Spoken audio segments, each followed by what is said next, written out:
সোনার বাংলার গর্বিত জাতি আমরা, গর্বে গর্বিত। অনেক সময় গর্ভবতী হয়ে যায়। থুক্কু, কিছু মনে করবেন না আমার ভাষা শুনে, হয়তোবা ভাববেন কী ব্যাপার ভাই কী কয়। যাই হোক, যেটা বলতেছিলাম, যে কারণে আসলাম এবং যে কারণে আজকের এই ভিডিওটা দেওয়া, খুব কষ্ট পাইছি যখন নিউজটা দেখছি, কারণ কষ্ট না পাওয়ারই কথা। কারণ বাংলাদেশে সবই সম্ভব, আমাদের মতো সোনার বাংলার গর্বিত জাতির সব কিছুই সম্ভব ভাইয়া। যদি আপনি করতে পারেন তাহলে আপনি ভালো, আপনি করতে পারবেন না তো আপনি গেলেন। কেন করতে পারবে না? কেন করতে পারবে না? সবখানেই গেলে আপনার মামা খালু, ইভেন আপনার লাল টাকার জোরে আপনি পরিপূর্ণ। আপনি যদি এখানে আপনার সাদা সহজ সরল মনোভাব, আপনি যদি আপনার সহজ সরল মনোভাব নিয়ে এই দেশে বাস করেন, তাহলে সোনার বাংলার গর্বিত জাতি হিসাবে আপনি নিজেকে পরিচয় দিতে ভয় পাবেন। আমি কেন কথাগুলো বললাম এবং কি কারণে এই সোনার বাংলার গর্বিত জাতি নিয়ে আজকে আমি গর্ববতী। এই যে নিউজটা আমার দেখেন, সময় টিভির নিউজ, সময় টিভির পেজ থেকে এই নিউজটা পাওয়া এবং পরে ডিটেলস নিউজটা পড়ে দেখলাম। দেখার পর নিজেকেই জাতি হিসেবে এতটাই গর্বিত মনে হইল যে আপনাদের সামনে কিছু না বলে আর পারলাম না ভাইয়া। একজন বীর মুক্তিযোদ্ধা কোনো এক কাজে তার প্রকৌশলীর কাছে গিয়ে তার কাছে ঘুষ চাওয়া হয়েছে। ব্যাপারটা এমন কি না, এই নিউজটাতে আপনারা দেখেন ভালো করে নিউজটা, সময় টিভির পেজে গিয়ে আপনাদের সার্চ করেন নিউজটা কিন্তু পেয়ে যাবেন, একদম স্ট্রং এভিডেন্স সহ আপনাদের বলে দিলাম। যদি কারো লিঙ্ক দরকার হয় আমাকে কমেন্ট করেন, আমি সেই লিঙ্কটাও দেবো।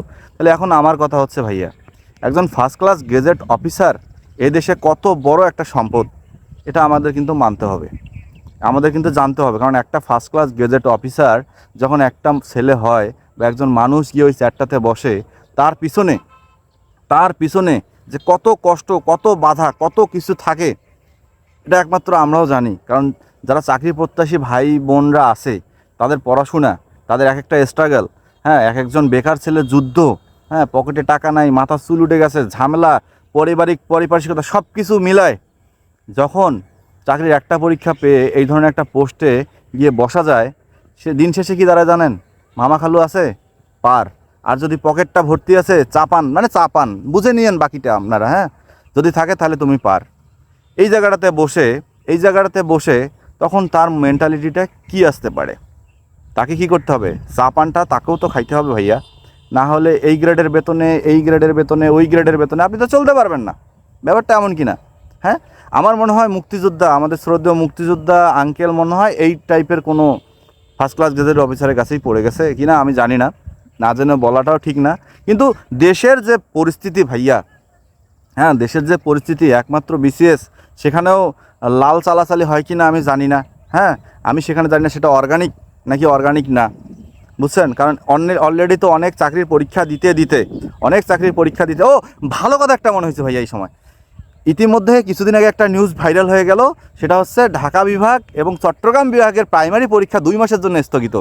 শোনার পর হাসবো, কাঁদবো, না নিজের মাথায় বাড়ি দিব, নাকি আরে ভাই মুখ দিয়ে শব্দবোমা বাইরে হইতে যাচ্ছে কিন্তু হচ্ছে না, অবাক। যেখানে আমার একটা ভিডিওতে আপনারা দেখছেন যে ভাইয়া এই রংপুর বিভাগের পরীক্ষা যারা দিছে প্রাইমারি পরীক্ষা, তারা ভিতরে ডিভাইস, কানের মধ্যে ভাই ডিভাইস, পকেটে ডিভাইস, বোরকার নিচে ডিভাইস, বোরকার তলে ডিভাইস, পাঞ্জাবের ভিতরে ডিভাইস, সবখানে ডিভাইস, ক্যাপের নিচেও ডিভাইস ছিল এবং প্রকাশ্যে জালিয়াতি, তাও স্থগিত আপনারা করলেন না ভাইয়া। এখানে নিয়োগ পরীক্ষা দিতে পাশ হয়ে গিয়ে চ্যাংড়াগুলো এখন নিয়োগ পাইবে কষ্ট করিয়া, সেইখানে যাওয়া তোমরা স্টপ করে দিবেন।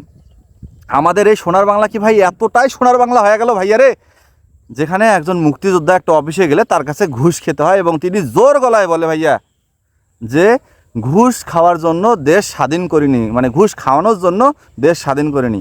ফেরদৌস ভাইয়ের পেজকে আমাদের ফলো দিয়ে রাখেন, চ্যানেল যারা দেখেছেন পাইলে তারা সাবস্ক্রাইব করে দিয়েন।